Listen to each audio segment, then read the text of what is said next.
How you doing, guys? I'm Sean. Welcome to Rambles with my camera. Guys, today's video is a direct video response to a question.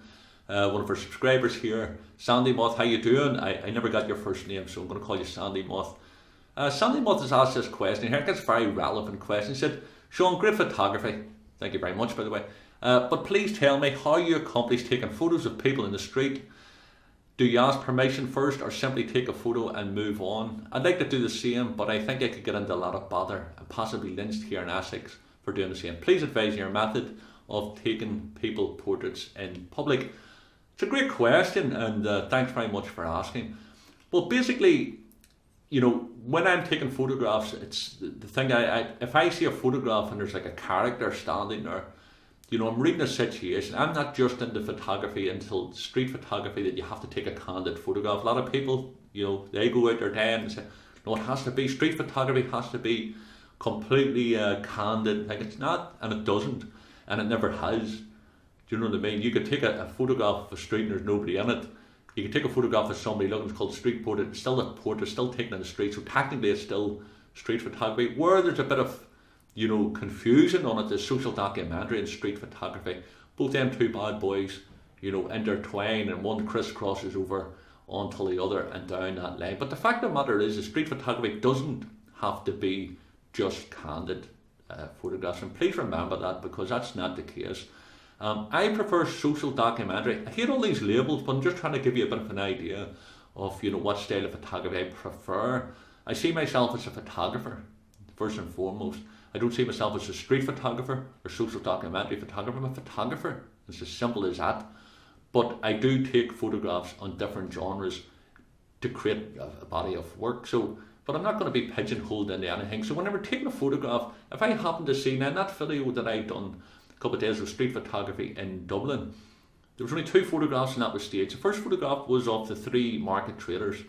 And actually asked the two ladies on the outside, was it okay to take a portrait? And I think that's important to ask if you're going to be taking it. It's a way you ask. Some people say, can I take your photo? Can I take your photograph?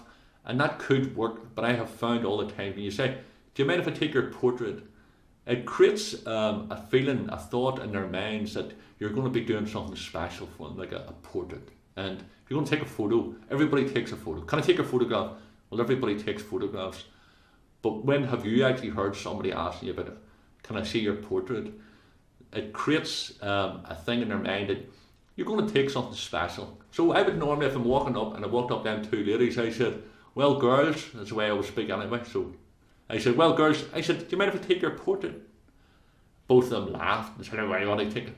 I said, no, just want to document the area. I said, take your portrait. And they said yes. And I said, just stay exactly where you are. I went around the stall, took one shot, took two shots over, and they were joking, and I'm talking to them as I'm doing it, because basically I'm just trying to break down that barrier that they see somebody sticking a lens in their face. I then took probably, I think it was about 3 photographs in total from this side of the stall, and then I walked around. So now I'm only about 3 foot away from them, and I'm talking, and I'm saying, busy the day, and you're just getting small talk going, and they're laughing and they're joking. So I take another photograph and another photograph as I'm talking. And that's the important thing is that, these aren't pieces of flesh, like, you know what I mean? They're people that got stories of, you know what I mean? Treat them with a bit of respect. You're actually talking to them for the first time. They're giving you a piece of their space. So you respect it, you don't cross that line. So the more you're comfortable with talking, you gather, I'm a talking machine, it's better for you. So I'm taking the photographs like that, and I'm saying, that's lovely, that's great, girls. And one of them says, they called another market trade over. So she came over, and there was a bit of laughing going there. We were sitting joking as you're taking a photograph. So if you're going to take a photograph of people, remember that, one, they're not going to bite your head off. Some will, and depend on the area you're in. But treat them with respect, and 9 times out of 10, you'll get photographs. You'll be able to take a photograph. And the more you do this, the more natural. Although I'm into the loop, I'm in a photography loop now 12 years. I'm a talking machine, so I'm good with people, so that helps me in that context. But when I started going around on Thursday, which is 3 days ago, I was still nervous because I wasn't familiar with the camera yet. I only got the camera, so I wasn't 100% certain with the settings. So I made sure that that's the next thing I want you to do, is make sure that you know your camera settings. You know what it can do. You know about shutter speeds. You know about aperture. You know about the manual. And the manual setting, if you got a manual setting in your camera, that's, I would say, tell you to shoot when you're out doing street. You can choose to shoot manual focus if you want. In circumstances, you will need that because, say, the autofocus system. But you can get away with the autofocus in the manual setting and just concentrate on the aperture and the shutter speed. And I would say that's what you need to do is, and when you're walking about, you're constantly aware of the light. And the more you do it, the more natural you'd start to notice a cloud coming over and the light's changing. You take a turn down the street or down an alleyway, you're noticing about the stops dropping. And all that there is all relevant. But if you don't know your camera, you're going to be hindering yourself. So do I ask people if I feel drawn to? Because there's another photograph in that. There's two photographs. One of the three ladies and the other one was of the young lad, well dressed. He's in a shopping centre. And I was coming out of the public toilets and there's a long corridor directly facing him. I'm assuming he was waiting on his partner. And he was standing directly facing the entrance to where I'm coming out of. So I'm walking up with the camera, and the amidst the looks I got inside the toilet with the camera, everybody sitting watching, because I was doing their porn shots. But when I walked out, the guy was looking down the corridor, so our eyes had met anyways and walking up.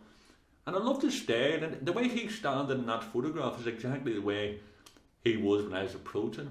So as eye contact, and I nodded, and I said, "Do you mind if I take your portrait, man?" I said, "Loving the background or on the thing." He went, "Yeah." And I said, "Just exactly as you are." Because he went, I said, "Exactly as you are." And I threw the camera up. The first frame that I took was the one that you've seen. And then I took a couple of other ones just with the background, because say there was all the Christmas decorations. When I got home, obviously I was looking through the photograph, one of the Christmas decorations, which was rotating, had turned it, made like a bow on top of his head. I didn't include it to make fun of the lad. I just think it was just perfect the way he was dressed, and his bow, everything was just so pristine. So I got a photograph out of it. I got to meet that fella. The sad thing is that I never took his name or would have sent him a photograph.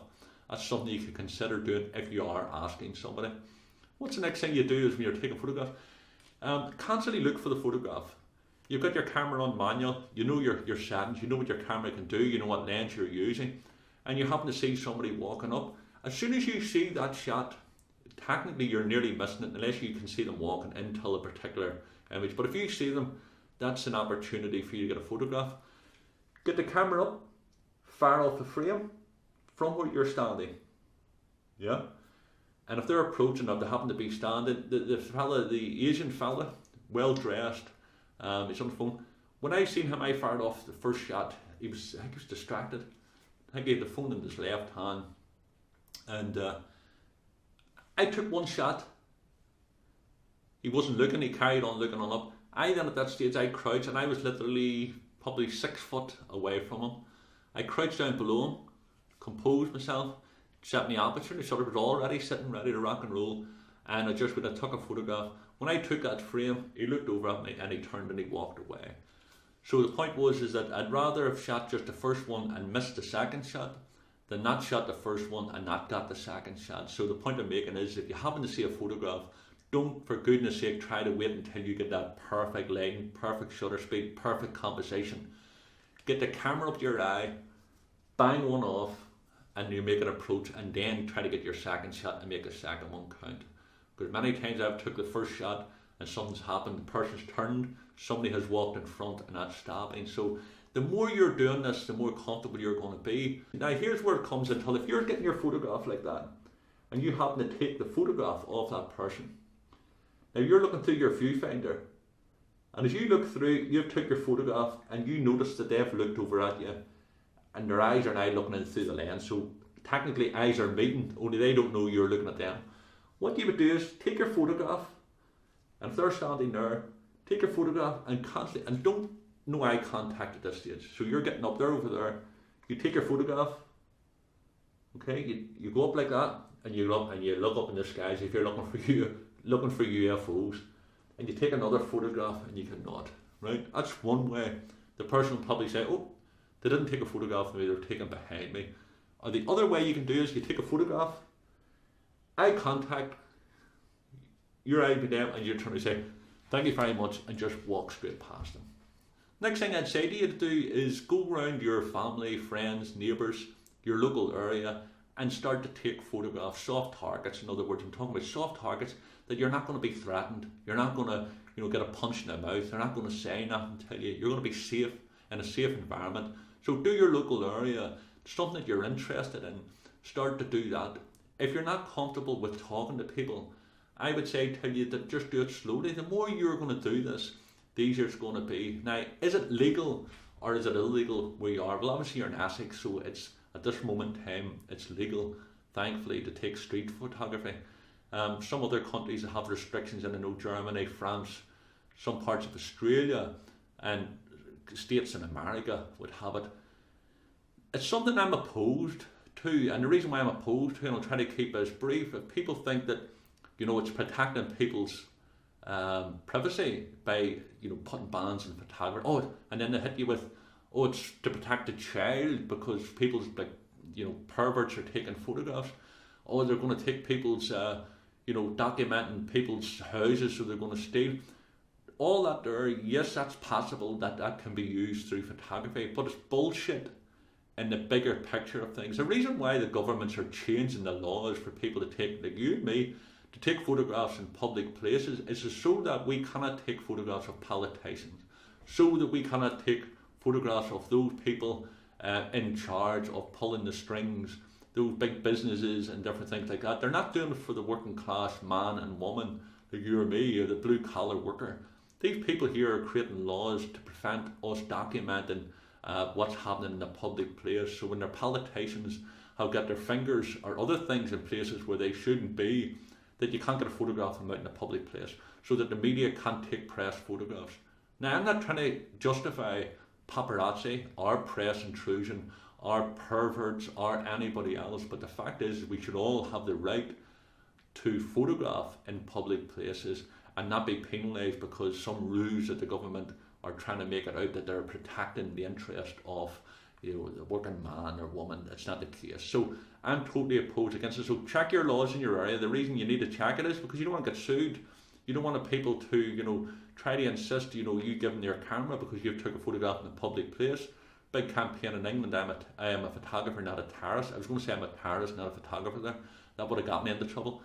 But, there's a big campaign there, I'm a photographer, not a terrorist. And it's just because it's getting to the stage now, Big Brother, big Illuminati Inc. is actually, stopping any of us taking photographs in public places. So check the law where you are. You're allowed to do it. You're in Essex. You are allowed to do it. Next thing is shoot your camera manual. Get to know it inside out. Sleep with it. Work all them settings so you're not fluffing around whenever you're taking the photographs of the person.